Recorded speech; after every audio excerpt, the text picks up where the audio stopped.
we've been talking about the erotic crisis being this really bizarre situation that our civilization has gotten us into, where we're squashed between these two opposite value systems of kind of the Puritan attitude of condemning our desires, and the opposite value system that comes from capitalism, where nothing is sacred and everything is exploitable. And I call that the pornographic value system, which is really what it is, because it's a selling of something that is really sacred, which is our spirit and our bodies. But there are other dangers, and I've been researching this for 30 years, trying to, I'm a person that's just in love with the body. And for me, as a sculptor, I really want to approach the future of the body as I look at the future of the world as an environment for humanity. I want us to be able to thrive and survive in this environment. So I looked at all kinds of things, pollution and environmental degradation, and nuclear fallout, and health issues and all this. And I came across artificial intelligence, and here was a bunch of stuff that really alarmed me. And the more I looked into it, the more alarmed I became. And so I started doing quite a bit of research and discovering that one of the things that I think is terrifying about what's unfolding there is our society has really preferenced the masculine attitude to the detriment of the feminine attitude. So like an iceberg, the masculine sticks up above the water, and that's the part that we can identify and talk about. And the part that's underneath is hidden, it's repressed by the culture, the feminine parts, the relational, when you talk about Eros as being the thing that makes us come alive, Carl Jung says Eros is relatedness. And so anytime we are actually in relationship with something, we are exercising our Eros. And what the materialistic culture does is it tries to objectify everything, because then it can be manipulated without our being involved, which is that business of being on the other side of the frame that we set up with linear perspective. So artificial intelligence, as I'm sure you've heard, is a discipline that's been developing ever since the nuclear age, 60, 70 years. And at least that long, they've been talking about this idea that eventually machine intelligence will overcome human intelligence. That is called the singularity. When, human intelligence is gradually increasing, and machine intelligence is rapidly increasing like a hockey stick. And at some point in the not too distant future, those two lines are going to cross.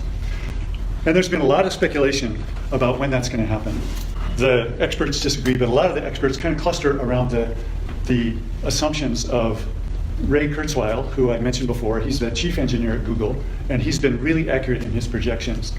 5 years ago when I did my TED Talk, he was projecting that the singularity was going to happen in 2049. And a couple of years ago, he revised that date. He moved it up 20 years. And so now, he thinks it'll happen in 2029, which is 10 years from now. So the reason they call it the singularity is because we have no idea what's going to happen after that. That's the end of the human era. And it's kind of like asking the question, what happened before the Big Bang? We just have no idea. There's no information there. And after artificial intelligence surpasses human intelligence, we just have no idea what's going to happen.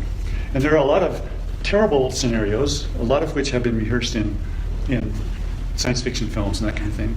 And a lot of it's, terrifying, the Terminator kind of thing. Mm-hmm.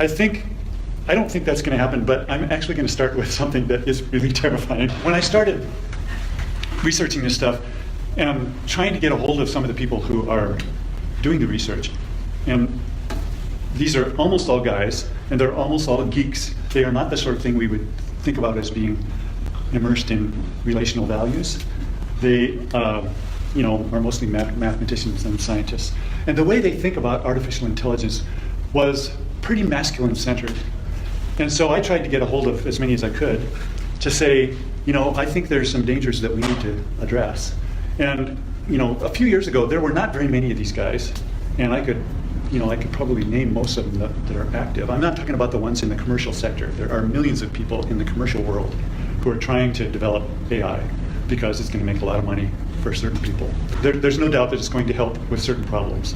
But who I was trying to reach is the people like who are developing policy and trying to put the brakes on the more evil aspects of artificial intelligence. And actually, one guy, Nick Bostrom, who wrote this really great book on superintelligence, he said in 2014 there were 6 people in the world working full-time on trying to keep the AI from killing us. And now, fortunately, it's more than that. But that's how easy it was to like get in touch with these people. And one of them, I actually put together, or I helped put together a series of symposium on AI at Carroll College over the last couple of years. And one of the guys that I was able to talk into coming to speak to us he actually wrote the textbook on AI that's used in universities around the world. His name is Stuart Russell, a professor in Berkeley. And he agreed to come, and we couldn't raise the money, so he ended up not coming. But this is the guy that I want to play this film that he produced for a conference a couple of years ago about autonomous weapons. So I'm going to show you the end of the film when he talks. He just kind of introduces himself, and then I'll show you a little piece of the film. This short film is more than just speculation. It shows the results of integrating and miniaturizing technologies that we already have. I'm Stuart Russell, a professor of computer science at Berkeley. I've worked in AI for more than 35 years. Its potential to benefit humanity is enormous, even in defense. Allowing machines to choose to kill humans will be devastating to our security and freedom. Thousands of my fellow researchers agree. We have an opportunity to prevent the future you just saw, but the window to act is closing fast. Inside here is 3 grams of shaped explosive. This is how it works.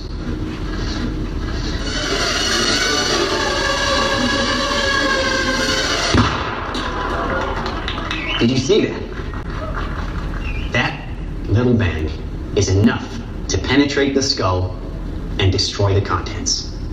They used to say guns don't kill people. People do. Well, people don't. They get emotional, disobey orders, aim high. Let's watch the weapons make the decisions. Now trust me, these were all bad guys. Now that is an airstrike of surgical precision. It's one of a range of products.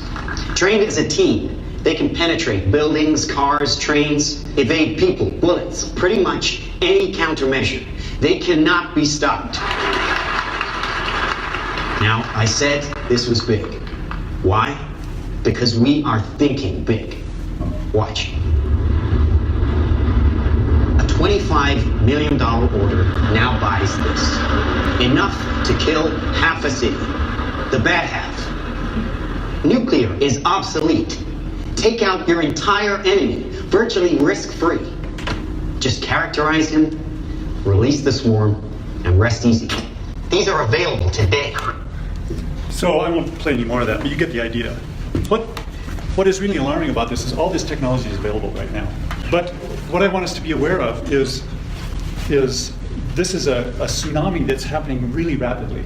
And we do not have time to really struggle with the implications of what's transpiring.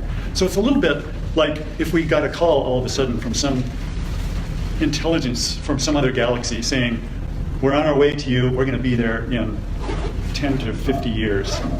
I think the whole world would be scrambling to try to come up with some kind of a solution for how are we going to deal with this. And this is the situation we are in with AI. This very alien kind of intelligence is going to rule the world.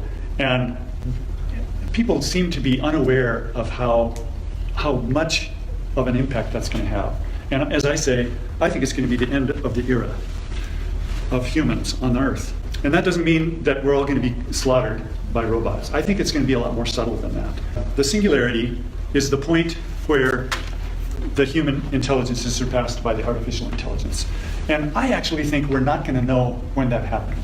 It's going to be subtle, and we're going to find out about it retroactively. Part of the reason why it'll be hard for us to understand when that occurs is because it'll happen in stages, and I'm thinking at least 3 stages. So the singularity is that point where artificial intelligence surpasses humans. So if you think about how much smarter you are than your cat, that's going to happen with the artificial intelligence becoming smarter than humans. The intelligence will surpass us, and in the next day or maybe in the next hour, it'll be as much smarter than us, than we are, to the cats around us. And so I think the stages of the singularity are going to end with, that point where the artificial intelligence actually surpasses us. But before then is going to be another stage. It really doesn't matter if the AI is actually smarter than us. What really matters is that it's able to fool us into thinking so. All it takes for that to happen is for somebody to try to fool a human being. So here's an example. This is a recording of a phone call a guy got from a tech representative from a health company. And I'm just going to play a little bit of it. I'm sorry about that. Oh, that's crazy. So you just sound so much like a robot. I am a real person. Maybe we have a bad connection. I'm sorry about that. Will you tell me you're not a robot? Just say I'm not a robot, please. I am a real person. I mean, I believe you, but will you just say I'm not a robot? It'll make me feel better to hear you say it. There is a live person here. But I know there is. It would just make me feel so much better to hear you say I am not a robot. What? If you could say the words I'm not a robot, it would really mean a lot to me. I am a real person. Can you hear me okay? Yeah, I can hear you fine. So you get the idea. That goes on for quite a while. I mean, it very quickly becomes creepy that you're talking to a thing that is pretending to be a person, and you can tell. Now, this recording was made 5 years ago, so all of those kinks have already been worked out. So, like I talked to a customer service person today, and I was thinking about this. Every time I talk to somebody on the phone now, I just assume they are a robot, because I don't want to expose myself to being vulnerable in a way that might come back to bite me later. I don't know what the person is or the thing is after when they're talking to me, but it could be data. It could be some little piece of data that they can use, to sell me something later, or I don't know. But those are the kinds of issues that we have to deal with. So this second level of the singularity is our ability to be fooled by the AI. If it can fool us, it can manipulate us. And so it doesn't matter how smart it is. This thing is probably not very smart, but it can still manipulate a person. So another element of the singularity is actually going to be the first one that happens, I think, in 4 or 5 years. And that is when enough people are outsourced by AI that there's a huge number of unemployed people around the world who are basically useless. And we know that that's going to happen with self-driving cars, that truckers are going to be put out of work. Right now there's doctors and lawyers who are being replaced by algorithms. I've always prided myself that here, I'm probably one of the last people to be replaced because what I do is creative, absolutely unique work. So I was alarmed to discover a couple of months ago, there was a painting by an AI program that sold at a big art auction. I think it was Christie's in New York. That's the painting. I look at that and I think, well, that's a piece of junk. But it doesn't matter. The deal is, regardless of what kind of profession you're in, you can be replaced by an algorithm at some point. And the question is not how good is the algorithm compared to your quality. The question is, how much is the other person willing to pay to keep you alive when they can get something cheaper that's digital? And so I think that involves all of us. At some point, the AI is going to replace us all. So what does that say about humanity? And to me, this is the big question. Are we willing to give up our lives to serve the gods of progress? So I have a question. Fire away. The driving force between AI is profit and money. When there's no humans anymore, there's just AI, what's the driving force? The driving force forward? Yeah, for AI. Well, in its own. one of the things he talks about here, this is a really comprehensive book, and this is one of the guys that's worried about what's going to happen with AI. So one of the things he talks about is how the driving force behind the mechanical values that are represented by our culture have to do with creating wealth. And so he posits that eventually everybody on Earth will own a galaxy. That's how much wealth we will have. So you get to have your very own galaxy. And my question is, what are you going to do with a galaxy? I mean, if a person uploads their personality to the cloud, which is another thing they're working on, that you become immortal and you lose your body, but then you have all these capacities. You can become part of the machine and you can colonize other other star systems, and you can capture that energy, and you can actually own a galaxy. But I don't find any way that connects with human life. I have all kinds of objections to even people like this because they don't seem to be aware of the whole aspect of human life and what that is about. Google publicly says this: it wants to eliminate human suffering and eventually death. And I find that astonishing. For one thing, what it states publicly is that the mechanical values are the only values that really make a difference. I would suggest that is very, very untrue. Like I suggested last time, everything that when you think of the highest points in your life, holding another person you love, or making something with your hands, or digging in the earth, cooking something, these are all things that you do with your body. What I'm finding that AI researchers don't really understand is the complexity of the body experience, of embodiment. And I don't even think they're aware of the intelligence that is bound up in the body. One of the things they talk about, even my friends in the friendly AI world, talk about how much good that AI is going to do for all these different industries. And I can't argue with that. It's going to solve a lot of problems. But what I've been trying to do with these people is write to them and say, are you aware of the complexity of what you're trying to deal with? Because I don't hear this in the literature at all. Like, for instance, one of the things I have no memory of having read in any of the literature is the discussion of pain. And I haven't heard anybody talk about the intelligence of pain. For instance, you have a little kid, and you're trying to raise the kid to understand how to survive and thrive in this world. And the little kid touches a hot stove, and he instantly learns a lesson that he can keep for the rest of his life. So I would like to suggest to these people, how do you program an AI to understand that principle? I think pain is an entire world of intelligence that's being ignored in the development of AI. So that's one of the things that I'm really concerned about. One of the things these guys talk about is because the AI will eventually be smarter than humans, it'll solve all kinds of things that humans can't solve. Here's a little cartoon of a presidential debate between a human and a computer, and the computer is saying, well, my opponent was talking, I solved healthcare and world hunger. I want to put the kibosh on that by passing around M&Ms. Take as many as you like, pass them around. And I just want to poke holes in that kind of thinking. What is not being addressed here is that part of the human experience is being able to be the king of the hill. And what we're doing by developing AI is passing the baton on to some other creature. So let's pretend for a moment you have developed me. I'm going to play the part of the AI, and you programmed me to take your best interest in mind in making a decision, something like world hunger or healthcare. Okay, I chose the simplest, stupidest choice possible, which is how many M&Ms are you going to take? And I want to suggest, if I was the AI and you asked me to make the decision for you, it doesn't matter what I would say, you are not going to agree with it. So if I said, you can't have any M&Ms, pass it on. Or if I said, take all the M&Ms, screw everybody else because I'm taking care of you. Either of those is probably not going to make you happy. And this is a stupid decision. So anytime we turn over our decisions to somebody else, it becomes slavery. And that's what we're headed for in this situation. Our responsibility as a species is to survive, primarily. Survival is like a gate off in the distance, way off on the horizon. And we have this whole broad spectrum of possibilities. And only the possibility of making that through the gate is going to be our survival. Fortunately, we have the railroad tracks already laid, and it's headed right for the gate. Unfortunately, the locomotive that's on those tracks is the mechanical one. It's the machine that's going to survive, according to the values that we have set up.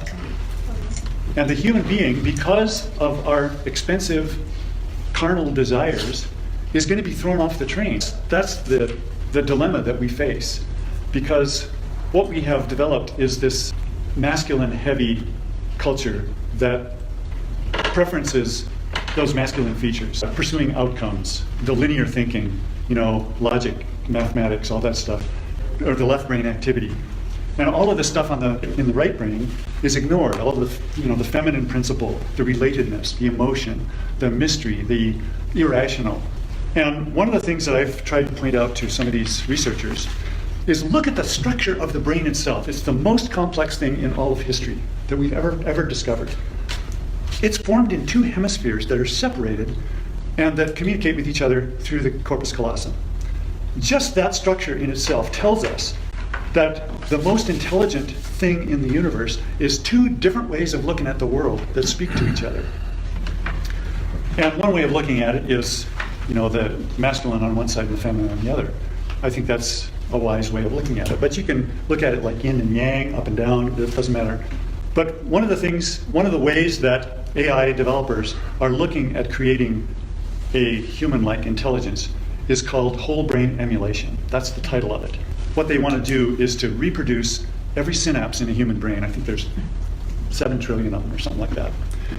If you reproduce all those synapses digitally, you'd have basically a digital copy of the human brain. And then you just turn it on or you put some content into it and it suddenly turns into a human-like AI. Well, that's one approach. What I have not heard anybody say who's working on this is that developing the whole brain with a masculine kind of concept of the world is not a whole brain emulation. It's a half brain emulation. And I think what we're going to end up with is a disaster if that's the way we approach it. And there's a new organization, fairly new, in Berkeley called the Machine Intelligence Research Institute that, of course, is a nonprofit. They're trying to gather some of the ideas of what the dangers of AI are. And one of the guys who is a founder of that has a really sexy name of Eliezer Yudkowsky. And he has a theory that also has a sexy name called coherent extrapolated volition. And this is how it works. Let's say you have a device in your pocket. This is a few years in the future. That's called an outcome device. You can ask it anything and it will produce an outcome that you ask for. So, okay, here's a burning building, and you say, Siri, Your Majesty, this burning building has my mother in it. Get my mother out of the building immediately. All of a sudden, there's a huge explosion, and your mother is scattered all over the county. Oh God. Well, fortunately, there's a reset button on the output machine. So you reset. You say, Siri, Your Majesty, that's not what I meant. I mean, get her out and deliver her softly to my feet, if you would.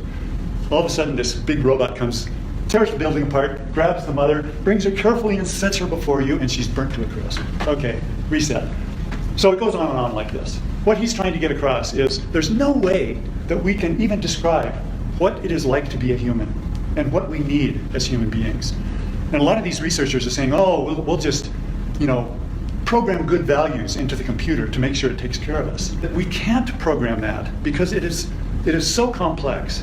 The context of human life is so involved that there's no way we can ever be able to articulate it enough to get it into digital form. Yeah, because who decides? Right. Who decides? And one of the things you'll read in the literature all the time is they kind of pass over the details. They'll say, we'll achieve a certain kind of safety. All we need to do is program good values into the AI. Well, as I just demonstrated with the M&Ms, we are never going to agree on good values. You can't even agree for yourself. How many M&Ms should I take? Well, let's see, I just brushed my teeth, but boy, I'm really hungry. And, there's all this stuff that goes on in your head. And one of the things I want to suggest is this is exactly what makes human life worth living. I remember reading Robinson Crusoe. I was about 12 years old, and there's one line that has stuck with me ever since. And that's when Crusoe is finally rescued by the captain of this ship. And he's giving the captain a tour of his digs. And the captain says, oh, you should really put a plank between here and there, and then you wouldn't have to walk around. And Crusoe says, yeah, believe it or not, I've lived here a long time, and I thought about that. But I never wanted to do that, because if I did that, there would be nothing left for me to do. So one of the things I want us to be aware of is, as this unfolds, how are we going to value our own being alive?